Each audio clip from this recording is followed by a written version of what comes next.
Shalom bien-aimés, permettez que nous partageons rapidement sur le livre de 1 Jacques à partir du verset 2. Je le lis pour vous.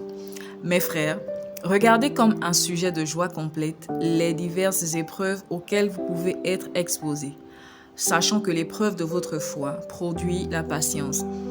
Mais il faut que la patience accomplisse parfaitement son œuvre, afin que vous soyez parfaits et accomplis, sans faillir en rien. En lisant ce verset nous révèle déjà que notre foi sera mise à l'épreuve.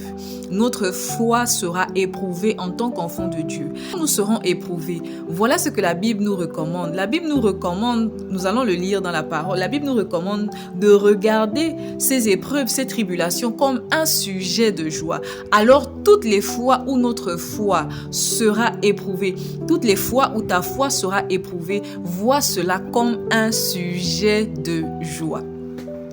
Notre foi sera éprouvée par rapport aux promesses que Dieu a faites dans nos vies. Peut-être que Dieu nous avait promis quelque chose de grand et on voit que les années passent, on voit que les saisons ne font que se succéder, mais les choses ne se passent pas comme Dieu l'avait dit. Mais la Bible nous dit de prendre cela comme un sujet de joie. Pourquoi? Parce que la foi sera toujours éprouvée. La parole de Dieu dans ta vie sera toujours éprouvée. Les promesses de Dieu dans ta vie seront toujours éprouvées. Alors, quand viendra les épreuves de la foi, quand viendront les épreuves des promesses que nous avons reçues de Dieu, prenons cela comme un sujet de joie. Le Seigneur a promis que tu seras la mère des nations, que tu porteras en toi des rois, que tu porteras en toi des grands. Mais jusqu'à présent, la médecine a dit que tu étais stérile. Alors prends cela comme un sujet de joie. Prends cela comme une opportunité de permettre au grand Dieu que tu sers de se glorifier au travers de ta situation.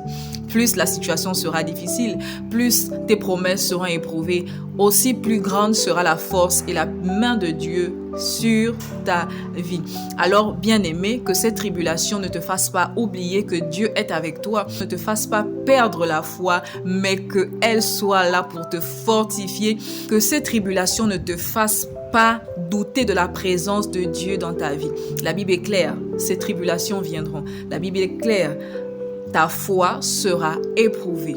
La Bible est claire qu'il y aura un temps qui passera avant que tu vives l'accomplissement de tes promesses. Mais ce qui est encore meilleur, c'est quand on continue, on dit « Sachant que l'épreuve de votre foi produit la patience ». Dieu recherche quelque chose dans ta vie. Dieu recherche à travailler un aspect de ta personne, un aspect de ton être intérieur. Dieu recherche à ce que tu deviennes